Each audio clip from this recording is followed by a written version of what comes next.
குருவடி சரணம் திருவடி சரணம் ஆக்கமும் ஆன்மீகம் ஒரு அற்புதமான தொழில் நேர்களே. நம்மளுக்கு மன சஞ்சலமாக இருக்கா, கவலை விடுங்க. நம்மளுக்கு பொறுமை, நம்பிக்கை, இது ரெண்டும் நம்மளுக்கு வேணும். சரணாகதி பக்தி அதுபோல், ஓகேவா? அப்போ பாசிட்டிவ் எனர்ஜி நம்மளுக்கு வேணும். எனக்கு மயிலம்பூ இல்லை, அது இல்லை, இது இல்லைன்னு நினைக்க ஒரு அகல் விளக்கு எடுத்துக்கோங்க. அது எதுவுமே வேணும். பச்சரிசி துளியோண்டு போட்டுக்கோங்க, ஓகேவா? ஆச்சட்டியில் கொஞ்சோண்டு மஞ்சள் பொடி போட்டுக்கோங்க. ஏலக்காய் நம்ம ஆற்றுல எப்போயுமே இருக்கும் நம்ம வீட்டில், ஓகேவா? அந்த ஏலக்காவாக போடாதீங்க.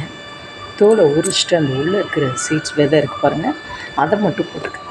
அதை போட்டுட்டு தேங்காய் எண்ணெய், தூய தேங்காய் எண்ணெய் போட்டு ஏற்றிட்டு, உங்களுக்கு என்ன அப்படின்னு கேட்டிங்கன்னா வடக்கு பார்த்து ஏற்றுங்க. ஏற்றிட்டு அதை வடக்கு பார்த்து ஏற்றிட்டு கொஞ்சம் கிராஸாக, கொஞ்சோண்டு 1 இன்ச்சு கிராஸாக நகர்த்துங்க. எதுக்கு அப்படின்னா அந்த தான் நம்ம வச்சுருக்கிற ஒரு இது வேண்டின்ட்டு நீங்கள் ஏற்றுங்க. அதில் உங்களுக்கு பிடிச்ச இஷ்ட தெய்வம் எதுவோ அதை நினச்சி ஆவர்த்தி பண்ணி ஏற்றி பாருங்கள். மன சஞ்சலமெல்லாம் போயிடும், ஓகேவா?